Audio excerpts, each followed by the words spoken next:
अपने असली रूप में प्रकट हो गए और बाद में उसी रात्रि को भगवान शिव और पार्वती का विवाह हुआ, जिसकी वजह से यह रात्रि महाशिवरात्रि बनी। और बाद में भगवान शिव और पार्वती के सबसे बड़े पुत्र कार्तिकेय ने उसी राक्षस का वध किया जिसने भगवान ब्रह्मा से यह वरदान मांगा था कि उसका विनाश भगवान शिव के पुत्र के हाथों ही होना चाहिए और किसी के हाथों नहीं। आप में से बहुत सारे लोगों को यह बात शायद पता नहीं होगी कि भारत में सबसे ज्यादा लोग भगवान शिव की ही आराधना करते हैं। अमेरिका के मशहूर थिंक टैंक प्यू रिसर्च के मुताबिक भारत में सबसे ज्यादा 44% लोग भगवान शिव की आराधना करते हैं।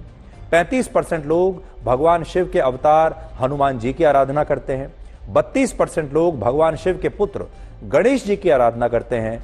28% लोग लक्ष्मी जी की आराधना करते हैं। 21% भगवान श्री कृष्ण की, 20% देवी काली की और 17% लोग भगवान श्री राम की आराधना करते हैं। यहां बड़ी बात यह है कि भगवान शिव को उत्तर भारत के अलावा दक्षिण भारत में भी सबसे ज्यादा पूजा जाता है, जबकि भगवान श्री कृष्ण और भगवान राम की दक्षिण भारत के राज्यों में उनसे कम आराधना होती है। उत्तर भारत में भगवान श्री राम को 20% लोग मानते हैं, जबकि दक्षिण भारत में भगवान श्री राम को 13% लोग मानते हैं। और इसी तरह से उत्तर भारत में 28% लोग भगवान श्री कृष्ण की सबसे पहले आराधना करते हैं, लेकिन दक्षिण भारत में 14% लोग ही भगवान श्री कृष्ण को अपने सबसे करीब मानते हैं। ये आंकड़े हमारे नहीं हैं, पीयू रिसर्च के आंकड़े हैं जो आज मैं आपके सामने पेश कर रहा हूं।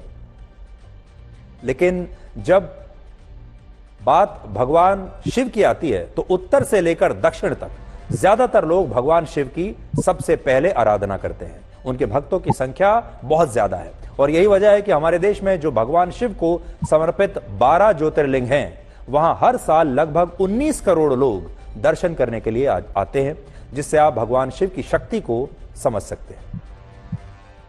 कहते हैं जो होकर भी ना हो, जो शून्य भी हो और शून्य से निकली सृष्टि भी हो, जो कण कण में व्याप्त हो और जो सत्य भी हो और सुंदर भी हो और जिनमें सृष्टि भी विलीन रहे, वो भगवान शिव है।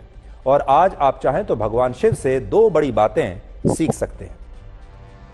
पहली बात यह कि भगवान शिव के गले में लिपटी सर्पमाला यह बताती है कि अहंकार को हमेशा नियंत्रण में रखना चाहिए।